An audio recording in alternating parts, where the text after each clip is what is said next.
और चलिए खबरों में आगे बढ़ेंगे, बात करेंगे पंजाब के भटिंडा के हुसैनी वाला में पीएम मोदी की सुरक्षा में बहुत बड़ी चूक सामने आई है। क्यों बीच सड़क पर आखिर प्रधानमंत्री मोदी का काफिला 20 मिनट तक रुका रहा, इस रिपोर्ट में देखिए। पंजाब में प्रधानमंत्री नरेंद्र मोदी की सुरक्षा में चूक के मामले में गृह मंत्रालय ने रिपोर्ट तलब की है। गृह मंत्री अमित शाह ने कहा है कि इस मामले में कांग्रेस को माफी मांगनी चाहिए। इस मामले को लेकर बीजेपी की तरफ से बड़े आरोप लगाए गए हैं। बीजेपी ने कहा है कि पीएम मोदी की यात्रा के दौरान दंगे भड़काने की साजिश की जा रही थी। वहीं इस मुद्दे को लेकर पंजाब के सीएम चरणजीत सिंह चन्नी का भी बयान सामने आया है। चन्नी का कहना है कि पीएम को फिरोजपुर में अपनी यात्रा से वापस लौटना पड़ा, मुझको इसका पछतावा है। हम अपने प्रधानमंत्री का आदर और सम्मान करते हैं। अगर उनकी यात्रा के दौरान सुरक्षा में कोई चूक हुई हो तो हमारी सरकार इसकी जांच करेगी। आपको बता दें कि अपनी पंजाब यात्रा के दौरान प्रधानमंत्री नरेंद्र मोदी 20 मिनट तक एक फ्लाईओवर पर फंसे रहे, जिसके बाद उनके काफिले के आगे और पीछे भीड़ लग गई। एसपीजी के जवान पीएम की कार को घेर कर खड़े रहे। 20 मिनट तक पीएम मोदी अपनी कार में बैठे रहे। एसपीजी के 6 गार्ड उनकी कार को घेरे हुए थे। तो प्रधानमंत्री की सुरक्षा में चूक को लेकर के अब राजनीति भी हो रही है, जिस पर बीजेपी ने इसे क्यों आखिर खूनी साजिश करार दिया है, वो भी देखिए इस रिपोर्ट में। पीएम मोदी की सुरक्षा में चूक की खबर सामने आई तो इस मामले को लेकर जमकर सियासत भी शुरू हो गई। बठिंडा लौट कर आने के बाद प्रधानमंत्री नरेंद्र मोदी ने वहां मौजूद अधिकारियों से एक गंभीर बात कही है। पीएम मोदी ने वहां अधिकारियों से कहा कि अपने सीएम से कहना कि मैं जिंदा लौट पाया हूं, थैंक यू। पीएम मोदी के दिए हुए इस बयान की खबर सामने आने के बाद इस मामले पर बीजेपी की तरफ से कई आरोप लगाए गए। बीजेपी ने पंजाब की कांग्रेस सरकार से इस्तीफे की मांग कर दी तो केंद्रीय मंत्री स्मृति ईरानी ने इसे खूनी साजिश करार दिया। बीजेपी प्रवक्ता सुधांशु त्रिवेदी ने इस घटना को कांग्रेस की पीएम मोदी के खिलाफ जलन का नतीजा बताया। वहीं कांग्रेस प्रवक्ता रणदीप सुरजेवाला ने साफ किया है कि उनकी सरकार और पुलिस की तरफ से कोई भी सुरक्षा में चूक नहीं हुई। उनकी माने तो पर्याप्त सुरक्षा के इंतजाम किए गए थे। ऐसे में बीजेपी की तरफ से लगाए जा रहे आरोप निराधार हैं। तो इस रिपोर्ट को आपने देखा। खबरों में आगे बढ़ेंगे, बात करेंगे कोरोना के बढ़ते संक्रमण की, जहां पर उसके साथ साथ कैसे देश के 8 राज्यों में हालात चिंता बढ़ा रहे हैं। किन राज्यों में कोरोना तेजी से फैल रहा है, 1 मिनट में इस रिपोर्ट में देखिए। देश में कोरोना संक्रमण की रफ्तार डराने वाली है। नए मामलों ने दूसरी लहर की यादें ताजा कर दी है। दिल्ली मुंबई में नए मामले फिर रिकॉर्ड तोड़ने पर आमादा है। देश के 8 राज्यों में हालात चिंताजनक बने हुए हैं। यहाँ कुछ ही दिन में कोरोना के केस बेहद तेजी से बढ़े हैं। महाराष्ट्र, पश्चिम बंगाल, दिल्ली, केरल, तमिलनाडु, कर्नाटक, झारखंड और गुजरात में कोविड के बढ़ते मामलों के बाद मंत्रालय ने इन्हें स्टेट ऑफ कंसर्न की श्रेणी में रखा है। भारत में कोविड के नए केस 58,000 से ज्यादा मिले हैं। महाराष्ट्र में ही 24 घंटे में कोरोना के 26,000 से ज्यादा मामले सामने आए हैं। वहीं दिल्ली में 10,000 से ज्यादा केस मिले हैं, जिसके बाद दिल्ली सरकार ने कोविड बेड 3,316 से बढ़ाकर 4,350 करने का फैसला किया है। इन सब के बीच ओमाइक्रोन के केस भी लगातार बढ़ रहे हैं। देश के 24 राज्यों में कोरोना का नया वेरिएंट पैर पसार चुका है। देश में अब तक ओमाइक्रोन के 2,135 मामले सामने आ चुके हैं। तो ओमाइक्रोन जो है वो पहले से ही लोगों को डरा रहा था, लेकिन अब फ्रांस में ओमाइक्रोन से भी एक खतरनाक कोरोना का नया वेरिएंट मिला है। देखिए इस रिपोर्ट में। कोरोना की सुनामी से जूझती हुई दुनिया के लिए एक और चिंताजनक खबर है। फ्रांस में ऐसा वेरिएंट मिला है जिसमें ओमाइक्रोन से भी ज्यादा म्यूटेशन है और ये ओमाइक्रोन से भी ज्यादा संक्रामक बताया गया है। इस वेरिएंट को कोई आधिकारिक नाम नहीं दिया गया है, लेकिन फिलहाल इसे IHU वेरिएंट कहा जा रहा है, क्योंकि इसका पता फ्रांस के IHU मेडिटेरियन इन्फेक्शन इंस्टीट्यूट के रिसर्चर्स ने लगाया है। ये कोरोना का B.1.640.2 वेरिएंट है, जिसके स्पाइक प्रोटीन में 46 म्यूटेशन है। ओमाइक्रोन में ऐसे 32 म्यूटेशन थे। इस वेरिएंट में N51Y म्यूटेशन मिला है, जो म्यूटेशन सबसे पहले अल्फा वेरिएंट में दिखा था, जिससे ये वेरिएंट बहुत तेजी से फैल सकता है। इसमें E48-4K म्यूटेशन भी मिला है, जिस म्यूटेशन का मतलब ये होता है कि इस पर वैक्सीन का कम असर होगा। फ्रांस के मार्सिली शहर में इस वेरिएंट के 12 केस मिले हैं और इसका पहला केस वो व्यक्ति था जो अफ्रीका के देश कैमरून से छुट्टी मनाकर फ्रांस लौटा था और फुली वैक्सीनेटेड था। कोरोना के इस वेरिएंट के केस दूसरे देश में नहीं मिले हैं, लेकिन ये वेरिएंट WHO की वेरिएंट अंडर मॉनिटरिंग लिस्ट में है। जिस फ्रांस में ये नया वेरिएंट मिला है, वहाँ पहले से ही कोरोना की सुनामी है। और कोरोना को लेकर के आज कैबिनेट की हाई लेवल मीटिंग होने वाली है और उम्मीद ये जताई जा रही है कि इस बैठक में कई बड़े फैसले लिए जा सकते हैं। कोरोना और ओमाइक्रोन के बढ़ते मामलों के बीच आज मोदी कैबिनेट की एक अहम बैठक होने वाली है। प्रधानमंत्री मोदी की अगुवाई में यह कैबिनेट की बैठक वर्चुअल रूप से होगी। जानकारी के मुताबिक इस बैठक में कोरोना नियमों को लेकर अहम फैसले लिए जा सकते हैं। इस कैबिनेट मीटिंग में अलग अलग राज्यों में कोरोना के हालातों पर भी चर्चा हो सकती है। सूत्रों की माने तो इस मीटिंग में केंद्र राज्यों को जारी की गई गाइडलाइंस पर भी विचार कर सकता है।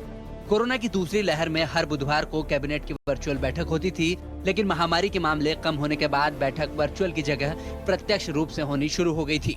देश में कोरोना के हालात पर होने वाली बैठक से पहले कोरोना की बूस्टर डोज को लेकर केंद्र सरकार की तरफ से बयान जारी किया गया है। केंद्र की ओर से जारी किए गए बयान में ये कहा गया है कि बूस्टर डोज या प्रिकॉशन डोज के तौर पर एक ही वैक्सीन इस्तेमाल की जाएगी। और कोरोना के खतरे को देखते हुए उत्तर प्रदेश में कई पार्टियों ने अपनी जो रैली है वो कैंसिल कर दी। कोरोना के बढ़ते मामलों के बीच नेताओं की चुनावी रैलियों को लेकर टाइम्स नाउ नवभारत की मुहिम का बड़ा असर हुआ है। कांग्रेस ने उत्तर प्रदेश में अपनी सभी रैलियों को रद्द कर दिया है।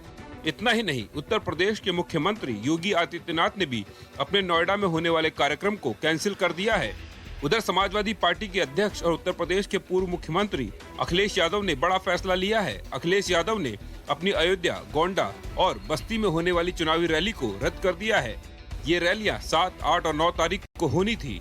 उत्तराखंड में भी जल्द ही विधानसभा चुनाव होने वाले हैं। कोरोना के बढ़ते मामलों को देखते हुए उत्तराखंड हाईकोर्ट ने चुनाव आयोग से आगामी विधानसभा चुनाव में वर्चुअल रैलियां और ऑनलाइन वोटिंग पर विचार करने के लिए कहा है। हाईकोर्ट की एक पीठ ने आगामी विधानसभा चुनाव को स्थगित करने वाली याचिका पर सुनवाई के दौरान ये बात कही। मामले की अगली सुनवाई 12 जनवरी को होगी। और असदुद्दीन ओवैसी ने उत्तर प्रदेश में चुनावी रैली करते हुए समाजवादी पार्टी पर बड़ा हमला बोला।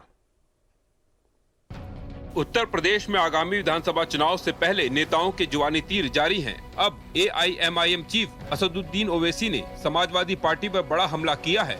यूपी के संभल में एक जनसभा को संबोधित करते हुए ओवैसी ने समाजवादी पार्टी को क्लासिफाइड भिखारी बताया। अब चुनाव आएगा तो बोलेंगे दे दो बाबा अल्लाह के नाम पे हमको वोट दे दो। अरे ये तो क्लासिफाइड भिखारी है ये लोग। दे दो बाबा अल्लाह के नाम पे दे दो, सेकुलरिज्म के नाम पे दे दो बाबा, बाबा दे दो हमको, हमें छोड़ दो, हम माफ कर दो, हम आपके पैर छूते हैं। AIMIM चीफ ओवैसी यही नहीं रुके। उन्होंने कहा ये लोग अल्लाह के नाम पर वोट मांगते हैं, लेकिन वक्त पड़ने पर काम नहीं आते। बात में आकर जालिम का साथ नहीं देना, बात में आकर उसका साथ नहीं देना जिसने आपका इस्तेसाल किया, जज्बात में आकर उसका साथ नहीं देना जिसने आपको खिलौने देकर आपकी पीठ में खंजर घोंपा। उत्तर प्रदेश विधानसभा चुनाव की सुगबुगाहट के बीच AIMIM चीफ असदुद्दीन ओवैसी की नजर पश्चिम उत्तर प्रदेश के मुस्लिम बाहुल्य संभल पर है। और अब बात कर लेते हैं उत्तर प्रदेश में टैक्स चोरों पर कैसे कस रहा है शिकंजा, इस रिपोर्ट में। उत्तर प्रदेश में पिछले दिनों समाजवादी पार्टी के नेता और इत्र कारोबारियों के साथ ही कुछ बिल्डर्स के ठिकानों पर हुई छापेमारी में करोड़ों रुपए की टैक्स चोरी का खुलासा हुआ है। समाजवादी पार्टी के नेता पुष्पराज जैन उर्फ पंपी जैन सहित उत्तर प्रदेश के 2 इत्र निर्माताओं और रियल एस्टेट समूहों पर छापेमारी की कार्रवाई हुई थी, जिसके बाद कथित तौर पर स्टॉक हेराफेरी, खाता में गड़बड़ी और करोड़ों रुपए की कर चोरी का पता चला है। फर्जी पार्टियों से करीब 5 करोड़ रुपए तक की खरीदारी के सबूत भी मिले हैं। ये छापे महाराष्ट्र, दिल्ली, तमिलनाडु, केरल में 40 से ज्यादा परिसरों और कन्नौज समेत यूपी के कई स्थानों पर मारे गए थे। इत्र कारोबारी पीयूष जैन के कानपुर और कन्नौज वाले घरों और फैक्ट्री में छापे के बाद 197 करोड़ रुपए नकद और 23 किलो सोना और ऊंची कीमत की कई और भी चीजें मिली थी। और फिलहाल रुक रहे हैं एक बहुत छोटे से ब्रेक के लिए। आप देखते रहिए टाइम्स नाउ नवभारत।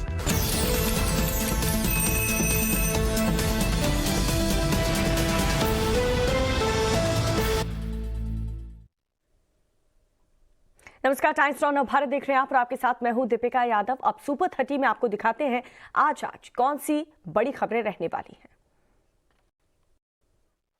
प्रधानमंत्री नरेंद्र मोदी की सुरक्षा में हुई चूक को लेकर गृह मंत्रालय एक्शन मोड में आ गया है।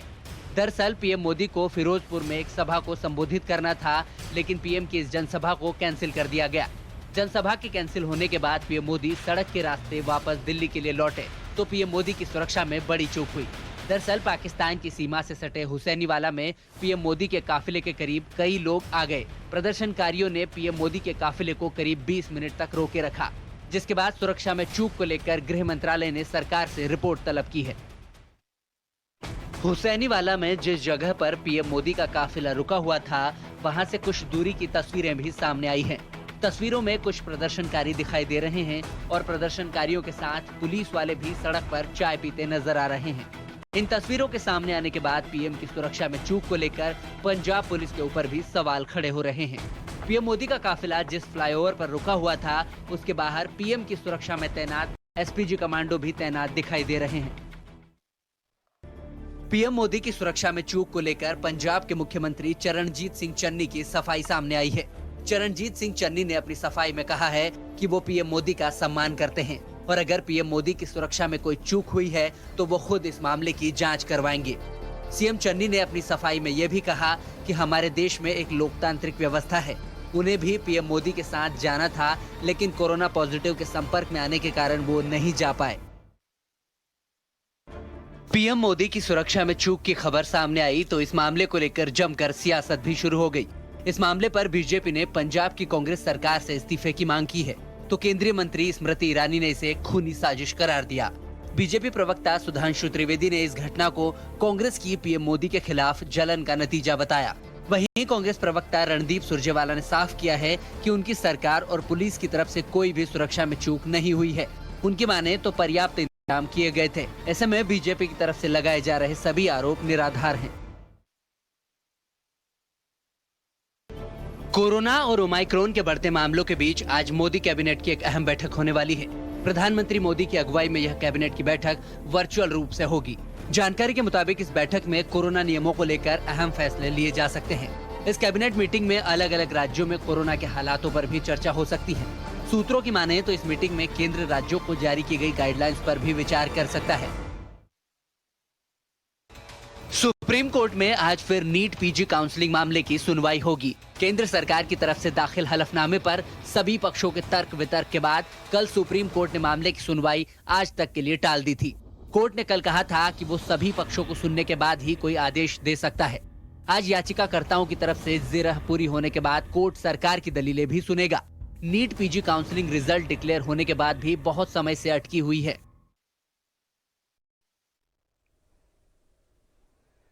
और चलिए बुलेटिन में नजर डालते हैं कोरोना और वैक्सीनेशन से जुड़ी कुछ बड़ी खबरों पर।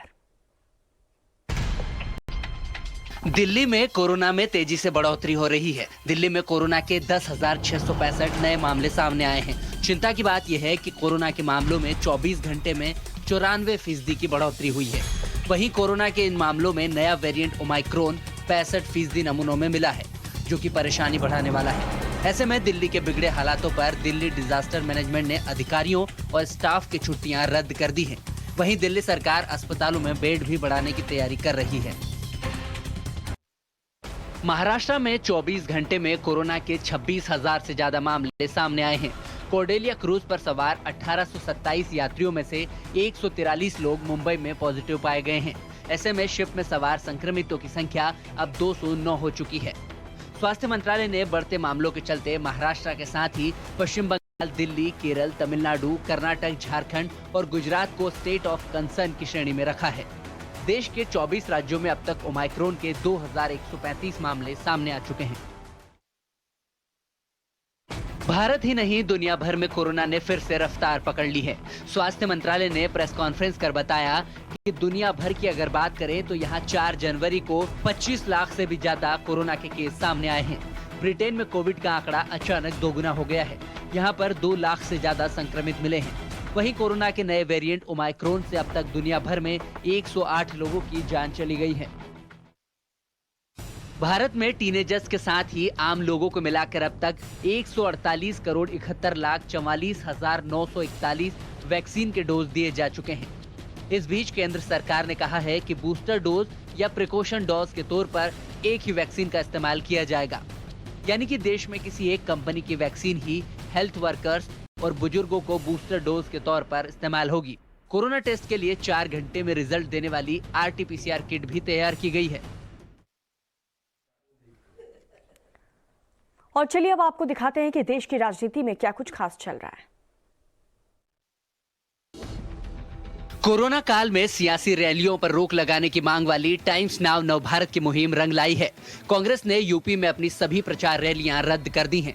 वहीं सीएम योगी आदित्यनाथ ने भी अपना नोएडा का कार्यक्रम कैंसिल कर दिया है। समाजवादी पार्टी प्रमुख अखिलेश यादव ने भी 7, 8 और 9 जनवरी को होने वाले अयोध्या, गोंडा और बस्ती की सभाओं को रद्द करने का फैसला लिया है। उधर उत्तराखंड हाईकोर्ट ने चुनाव आयोग से वर्चुअल रैली और ऑनलाइन वोटिंग को लेकर जानकारी मांगी है। उत्तर प्रदेश में आगामी विधानसभा चुनाव से पहले नेताओं के जुबानी तीर जारी हैं। अब AIMIM चीफ असदुद्दीन ओवैसी ने समाजवादी पार्टी पर बड़ा हमला किया है।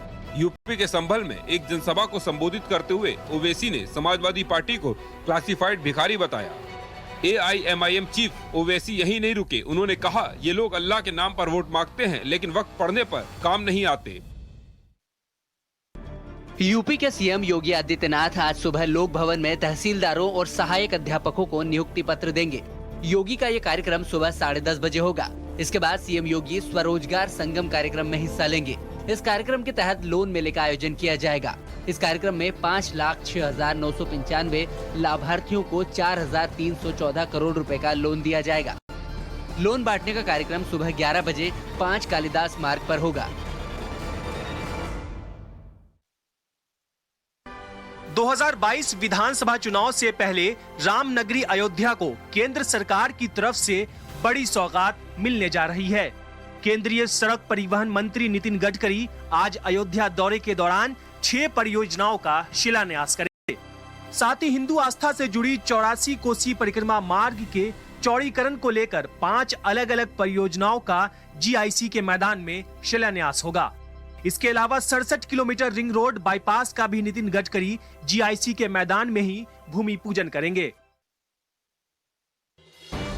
पंजाब कांग्रेस अध्यक्ष नवजोत सिंह सिद्धू ने कांग्रेस नेता राहुल गांधी की इटली यात्रा का बचाव किया है। सिद्धू ने राहुल के विदेश दौरे को सीक्रेट मीटिंग से जोड़ दिया है। सिद्धू ने अनजाने में दावा किया कि कोई नहीं जानता कि वह विदेश में छुट्टियों के लिए जाते हैं या फिर गुप्त बैठकों में भाग लेने के लिए जाते हैं। ऐसे में सिद्धू के दावे पर बीजेपी ने सवाल उठाया है। दरअसल चुनाव प्रचार के वक्त पर राहुल गांधी के विदेश दौरे पर बीजेपी नेता अक्सर निशाना साधते रहे हैं। महिलाओं और बेटियों की सुरक्षा को लेकर बीजेपी सरकार को कटघरे में खड़े करने वाली समाजवादी पार्टी अब खुद विवादों में घिर गई है। इस बार समाजवादी पार्टी के digital media head Manish Jagan Agrawal ने पार्टी के लिए मुश्किलें खड़ी कर दी हैं। मनीष के कई पुराने कथित ट्वीट्स वायरल हो रहे हैं, जिसमें उन्होंने अखिलेश यादव को ट्रोल करने वालों को अपशब्द कहे थे।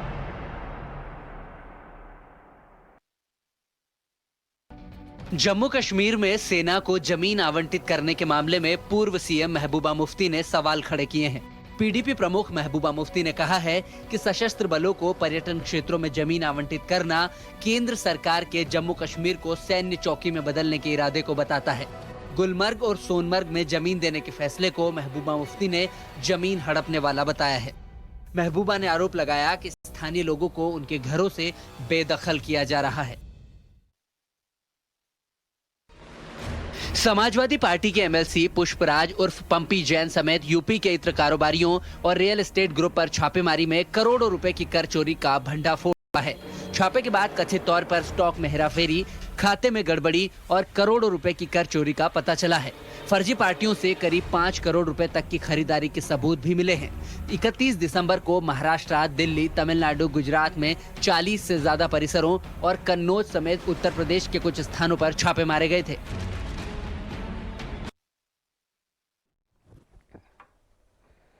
और इस पीछे एक बड़ी खबर आपको बता दें, प्रधानमंत्री मोदी की सुरक्षा में चूक से जुड़ी एक बड़ी खबर आपको बता दें। इसको लेकर के पंजाब पुलिस के ऊपर गंभीर सवाल खड़े हो रहे हैं। गृह मंत्रालय के एक अधिकारी ने अपने बयान में यह कहा है कि पंजाब पुलिस ने इंटेलिजेंस इनपुट पर ध्यान नहीं दिया। गृह मंत्रालय के इस अधिकारी का कहना है कि पंजाब पुलिस को प्रदर्शनकारियों के बारे में पहले से ही पता था, लेकिन पंजाब पुलिस ने ब्लू बुक का पालन सही ढंग से नहीं किया और प्रधानमंत्री मोदी को वहां से निकालने के लिए कोई भी प्लान बी तैयार नहीं किया गया था, यानी कि पहले से किसी भी तरीके की तैयारी नहीं की गई थी। आपको यह भी बता दें कि एसपीजी की ब्लू बुक में पीएम की सुरक्षा को लेकर के दिशा निर्देश दिए जाते हैं, जिसका यहाँ पर पालन नहीं हुआ है।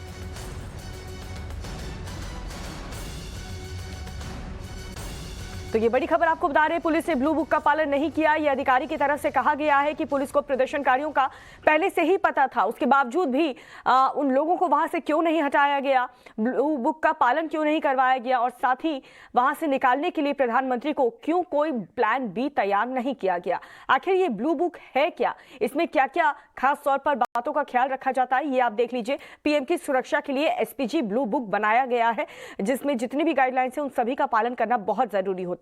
इसमें पीएम मोदी की सुरक्षा से जुड़ी गाइडलाइंस है, जिसका हर किसी को पालन करना होगा जिस वक्त प्रधानमंत्री वहां पर होंगे।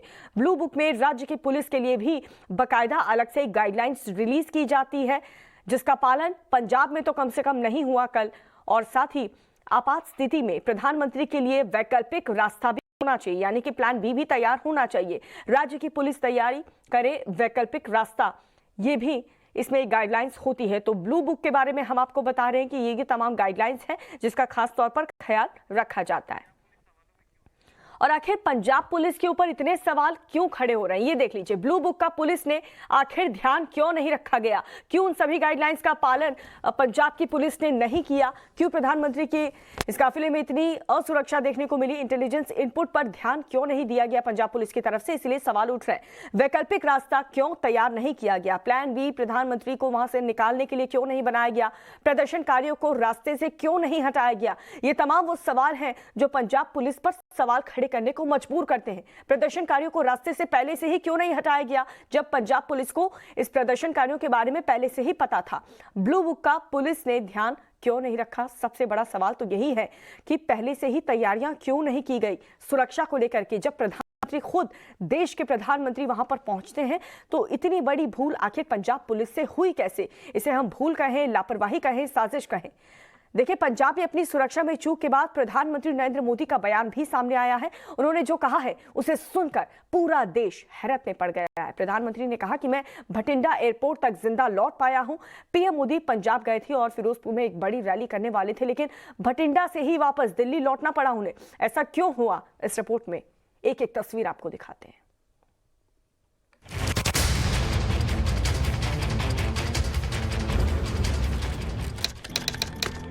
शहर पंजाब का बठिंडा।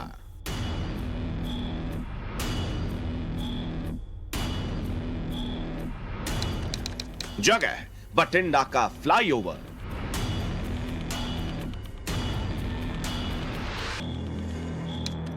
खबर, पीएम की सुरक्षा में बहुत बड़ी चूक।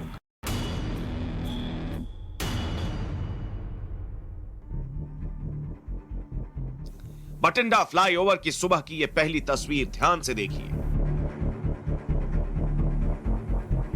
सड़क पर खड़ी एक काली रंग की कार प्रधानमंत्री नरेंद्र मोदी की है।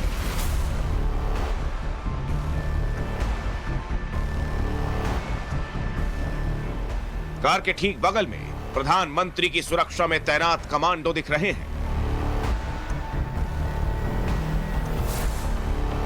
और ठीक सामने सड़क पर कई प्रदर्शनकारी नजर आ रहे हैं।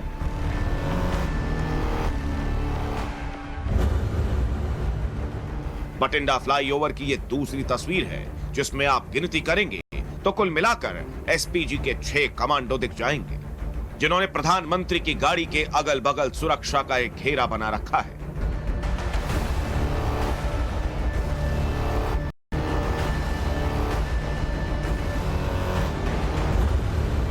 यह है बठिंडा फ्लाईओवर की तीसरी तस्वीर। प्रधानमंत्री का काफिला जब गुजर रहा था तब सड़क किनारे एक नहीं 8 प्रदर्शनकारी सुरक्षा में सेंध लगाने की कोशिश में थे।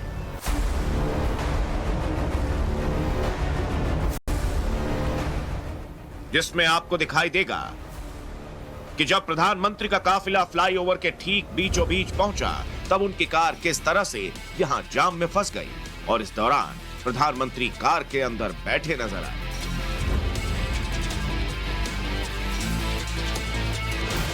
ये प्रदर्शनकारी विरोध करने के लिए सड़क पर खड़े थे। जाम जैसे हालात थे और प्रधानमंत्री इस दौरान करीब 15 से 20 मिनट तक इस फ्लाईओवर पर फंसे रहे। इसे प्रधानमंत्री की सुरक्षा में सबसे बड़ी चूक माना गया। और बताया जा रहा है कि इसके बाद जब प्रधानमंत्री बठिंडा एयरपोर्ट वापस लौट रहे थे तब उन्होंने पंजाब के अधिकारियों से कहा कि अपने सीएम से थैंक्स कहना कि मैं बठिंडा एयरपोर्ट तक जिंदा लौट पाया।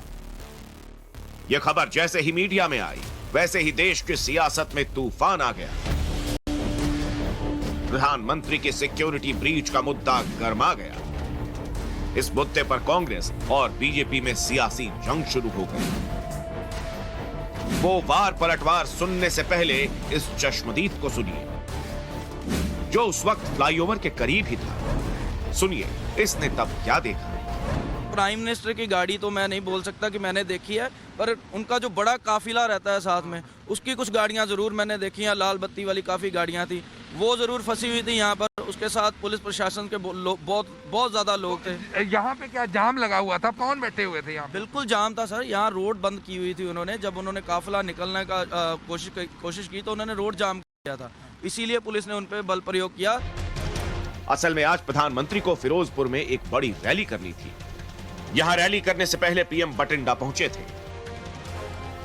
यहां से उन्हें हेलीकॉप्टर से हुसैनीवाला में राष्ट्रीय शहीद स्मारक जाना था, लेकिन खराब रोशनी और बारिश के चलते पीएम एयरपोर्ट पर ही 20 मिनट तक इंतजार करते रहे। इस बीच मौसम में सुधार नहीं हुआ तो उन्होंने सड़क के रास्ते शहीद स्मारक जाने का फैसला किया। पंजाब डीजीपी से सुरक्षा प्रबंधों की पुष्टि के बाद पीएम मोदी सड़क के रास्ते आगे बढ़े, लेकिन शहीद स्मारक से करीब 30 किलोमीटर पहले काफिला जब फ्लाईओवर पर पहुंचा तब वहां उनका सामना इन प्रदर्शनकारियों से हुआ।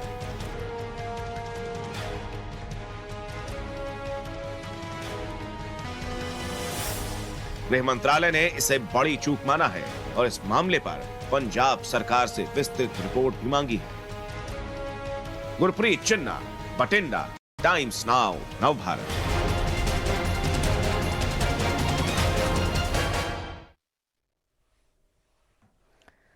तो प्रधानमंत्री नरेंद्र मोदी के पंजाब दौरे के दौरान उनकी सुरक्षा में बहुत बड़ी चूक देखने को मिली है। इस पूरी घटना के कई वीडियो भी सामने आए हैं। इसको लेकर के सियासत तो चरम पर है ही, और साथ ही इस पूरे मामले को लेकर के अलग अलग दावे भी किए जा रहे हैं। लेकिन जो तस्वीरें टाइम्स और नवभारत के पास है, यानी कि जो हमारे पास तस्वीरें हैं, वो इस पूरे मामले की पूरी सच्चाई आपके सामने रख देगी। कैसे प्रदर्शनकारियों ने प्रधानमंत्री के रूट में रुकावट पैदा की, कैसे पुलिस वाले भी प्रदर्शनकारियों के साथ चाय पीते हुए नजर आए। बुधवार को प्रधानमंत्री जब भटिंडा के हुसैनीपुर इलाके में थे तब आखिर वहां पर क्या क्या हुआ, जानने के लिए विस्तार से हमारी ये रिपोर्ट देखिए। सबसे पहले ये तस्वीरें देखिए। इन तस्वीरों में प्रदर्शनकारी किसान हैं और उससे ही कुछ दूरी पर है पीएम मोदी का काफिला जो कि रुका हुआ है। तस्वीरें इसलिए अहम हो जाती हैं क्योंकि इससे कुछ दूरी पर पीएम की सुरक्षा में बहुत बड़ी चूक हो गई है। तस्वीरें इसलिए भी अहम हैं क्योंकि जिस जगह से कुछ ही दूरी पर पीएम का काफिला है वहां पुलिस वाले प्रदर्शनकारियों को हटाने की बजाय उनके साथ चाय पी रहे हैं। तस्वीरें इसलिए भी अहम हैं क्योंकि यही पंजाब का हुसैनीवाला बॉर्डर पाकिस्तान की सीमा से कुछ ही दूरी पर है और पाकिस्तानी सीमा पर पीएम की सुरक्षा में चूक होना एक बहुत बड़ी बात है। मगर इन तस्वीरों पर पुलिस का कहना है कि आनन फानन में पीएम मोदी का रूट लगाया गया, जिससे रास्ते में प्रदर्शनकारी आ गए। अब इससे कुछ दूरी की तस्वीरें दिखाते हैं आपको, जहां पीएम मोदी का काफिला एक फ्लाईओवर पर रुका हुआ था। रास्ता साफ न होने की वजह से पीएम मोदी के काफिले को हुसैनीवाला बॉर्डर के फ्लाईओवर के ऊपर करीब 20 मिनट तक रुकना पड़ा, जिसके बाद पीएम मोदी की कार को सड़क के किनारे पर रोक दिया गया और 1, 2, 3, 4, 5, 6 एसपीजी कमांडो सड़क पर उनकी गाड़ी के बाहर सुरक्षा में तैनात रहे। प्राइम मिनिस्टर की गाड़ी तो मैं नहीं बोल सकता कि मैंने देखी है, पर उनका जो बड़ा काफिला रहता है साथ में, उसकी कुछ गाड़ियां ज़रूर मैंने देखी हैं। लाल बत्ती वाली काफ़ी गाड़ियां थी, वो ज़रूर फंसी हुई थी यहाँ पर। उसके साथ पुलिस प्रशासन के बहुत ज़्यादा लोग थे। यहाँ पे क्या जाम लगा हुआ था प्रॉपर? क्या कोई किसान बैठे थे? कौन बैठे हुए थे यहाँ? बिल्कुल जाम था सर, यहाँ रोड बंद की हुई थी उन्होंने। जब उन्होंने काफिला निकलने का कोशिश की तो उन्होंने रोड जाम कर दिया था, इसीलिए पुलिस ने उन पर बल प्रयोग किया। और अब अगर आप बोल रहे हो कि वो किसान थे, तो वो किसान नहीं थे। मैं बार बार बोल रहा हूँ, वो किसान नहीं थे। पीएम की सुरक्षा को लेकर पंजाब सरकार की पुलिस कितनी मुस्तैद थी, इसका एक नमूना और तस्वीर के जरिए आपको दिखाते हैं। देखिए कैसे सड़क के किनारे यहाँ जब पीएम का काफिला रुका हुआ है तो कुछ प्रदर्शनकारी बिल्कुल पीएम मोदी की गाड़ी के करीब आ गए। पीएम मोदी की हाई लेवल सुरक्षा के बावजूद ये लोग पीएम के काफिले से सिर्फ 7 से 8 फीट की दूरी पर थे। देखिए कैसे यहाँ पर 1, 2 नहीं, 3 नहीं, बल्कि 8 प्रदर्शनकारी पीएम के काफिले के एकदम करीब पहुंच गए हैं। यहाँ पे हम इस समय खड़े हैं, यहाँ से हम देख सकते हैं कुछ दूरी पे हार्डली 10 मीटर पे प्रधानमंत्री यहाँ पे थे, यहाँ पे लोग बैठे हुए थे और 10 मीटर की दूरी पे वो कैवलकेड रोका गया। जो तस्वीरें भी सामने आ चुकी हैं, कि कैसे पंजाब पुलिस उतर के उनके पास जाती है, जो लोग रोड पे बैठे थे। सबसे बड़ी बात जो इस समय बताने वाली है दर्शकों को, वो ये बताने वाली है कि ये बिजी रोड है, अगर इस पे रूट की कोई भी व्यवस्था नहीं की गई तो कहीं ना कहीं ये था कि कोई यहाँ पेट्रोलिंग पार्टी नहीं थी। एक बार मैं अपने विजय को बताऊंगा कि साइड में दिखाया जाए, क्योंकि जो साइड में घर है वो देख सकते हैं आप, तो कहाँ यहाँ पे सिक्योरिटी नहीं लगाई गई। अगर यहाँ सिक्योरिटी लगाई होती तो रोड पे बिल्कुल तस्वीरें सामने आती, कोई लोग आके बैठने की कोशिश करते, यहाँ पे पुलिस आके वहाँ उनको रोक सकती थी। ये तस्वीरें दर्शकों को दिखाना बहुत जरूरी है कि सिक्योरिटी प्रॉपर नहीं लगाई गई। कहीं ना कहीं जो बात की जा रही है कि सिक्योरिटी में चूक थी, वो ये तस्वीरें दर्शाती हैं दर्शकों को कि सिक्योरिटी में चूक थी। पंजाब के हुसैनीवाला में हुई पीएम की सुरक्षा में बड़ी चूक की एक और तस्वीर आपको दिखाते हैं। ये तस्वीर उस फ्लाईओवर के नीचे से ली गई है जिस पर पीएम मोदी का काफिला करीब 20 मिनट तक रुका हुआ था। देखिए कैसे यहाँ पर एसपीजी कमांडो खड़े हुए हैं, इनके बगल में काफिले में शामिल जैमर वाली कार है और यहाँ पर एक ट्रांसपोर्ट बस बिल्कुल काफिले के पास रुकी हुई है। नमस्कार दोस्तों, मेरा नाम अमित तनेजा है। मैं भारतीय जनता पार्टी का प्रदेश कार्य समिति सदस्य हूं। आज आपको एक अजीब चीज़ दिखा रहा हूं। मेरी और प्रधानमंत्री जी की कार, देश के प्रथम प्रधान सेवक प्रधानमंत्री मोदी जी की कार, सामने से मैं और वो एक ही रोड पे हैं। कितना बड़ा सिक्योरिटी लैप्स है और वो सामने 10 मिनट खड़ी रहने के बाद यू टर्न लेके वापस आ रही है। पीएम मोदी की सुरक्षा में हुई इस चूक पर किसान नेता सुरजीत सिंह फूल से टाइम्स नाउ नवभारत ने एक्सक्लूसिव बातचीत की है। इस पर उनका क्या कहना था, अब वो भी सुनिए। जब भी जैसे प्रधानमंत्री इनका जब काफिला चलता है तो सड़क पूरी खाली रहती है। आप लोग सड़क के इतना पास कैसे पहुंचे और आपको बताया किसने था कि इस सड़क से प्रधानमंत्री जा रहे हैं? नहीं, वो तो जो मीडिया वाले भी थे, जहाँ जो पुलिस वाले भी थे, पर हमको लग नहीं रहा था भी सड़क पर उनका तो बाई एयर होना है।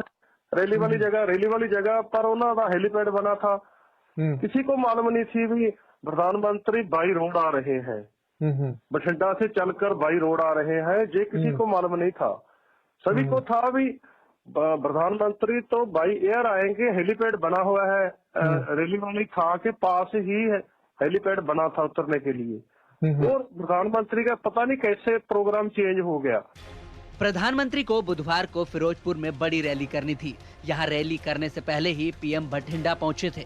यहाँ से उन्हें हेलीकॉप्टर के जरिए हुसैनीवाला में राष्ट्रीय शहीद स्मारक जाना था, लेकिन खराब रोशनी और बारिश के चलते पीएम मोदी एयरपोर्ट पर ही 20 मिनट तक इंतजार करते रहे।